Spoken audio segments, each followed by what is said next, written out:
Ini jangan-jangan Golkar yang berada di garis depan, tetapi yang menjadi korban bukan Golkar, gitu ya. Dan memang ya itulah Golkar, gitu ya. Kita harus mengapresiasi dari sudut kepandian mereka dalam menjalankan satu definisi politik, yaitu dalam Senturi pun begitu kan, ketika mengambil opsi yang berbeda, malah dia bergabung dengan Setgab dan menjadi ketua harian, gitu. Jadi ya pada akhirnya kan itu yang kemudian membuat beberapa partai seperti Gerindra ya mengatakan bahwa dia tidak mau menari di genderang yang ditabuh oleh partai lain ya. Termasuk juga keengganan dari beberapa LSM anti korupsi yang melihat adanya kemungkinan ya kasus ini bisa dibiaskan. Kalau dari Pak Saazri bagaimana Pak? Ini kelihatannya lebih berat kemana hatinya? Apakah PKS atau Kalau kita dari partai, saya katakan sekali lagi, itu punya kewajiban untuk melakukan evaluasi terhadap semua perjalanan. Tidak hanya diangket. Dari Bapak dulu deh, dari Bapak ini melihatnya seperti apa? Tadi kalau PKS udah tahu nih banyak komplainannya, misalnya Menteri ABC-nya ada komplain. Tapi dari Golkar nih orang-orangnya politisinya sudah ulet, sudah ada pengalaman, tapi juga bandel gitu. Kita kan sebenarnya tidak melihat dari sisi soal perilaku, tapi kita ingin lihat dari sisi komitmen. Kan ketika kita berkoalisi tentu dengan segudang komitmen. Dan jumlah kursi mungkin ya Pak ya, yang dilihat ya. Komitmen. Tapi kan komitmennya juga goyah terus nih 2 kali nih Golkar dan PKS. Kan gini, komitmen itu kan bisa diturunkan dalam bentuk tataran politik yang lebih praktis.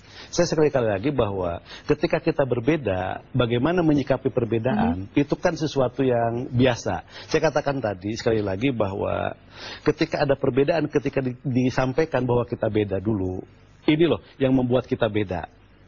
Kalau soal tataran substansi kita sama, tapi ada sesuatu yang membuat kita kenapa harus maju terus soal angket misalnya. Kenapa kita beda dalam sikap ini.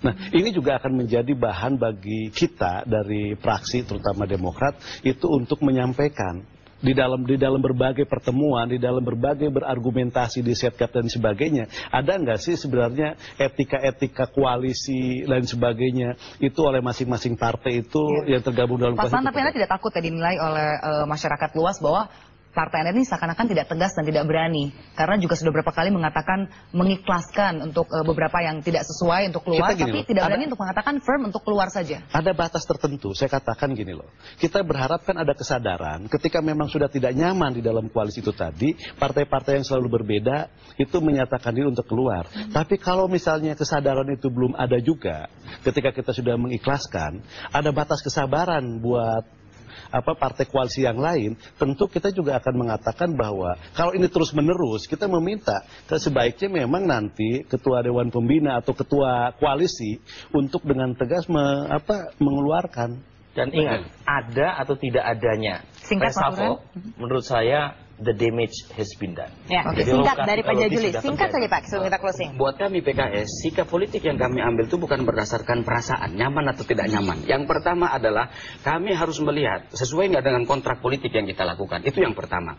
Kemudian yang kedua adalah apa yang kita lakukan ini bertentangan atau tidak dengan prinsip-prinsip kontrak politik itu. Sebenarnya itu yang paling penting. Jadi ini persoalannya bukan nyaman atau tidak nyaman. Ya, baik, kita tutup ya Pak ya. Dialognya sudah habis waktunya. Silakan dilanjutkan nanti Pak di Green Room. Ya, tapi intinya memang sepertinya belum ada kata-kata yang tegas juga dari Demokrat ya, akan tetap menggandeng atau memang dengan tegas mengeluarkan. Ya, benar sekali. Tapi sayang sekali waktu kita juga sudah habis. Kita akan lanjutkan lagi di lain waktu, dan pemirsa tetaplah bersama Metro Pagi. Kami akan kembali setelah jeda pariwara berikut ini. Ya, dan pemirsa seperti biasa kami tutup Metro Pagi dengan informasi dari Mahkamah Konstitusi berikut ini. Sampai jumpa.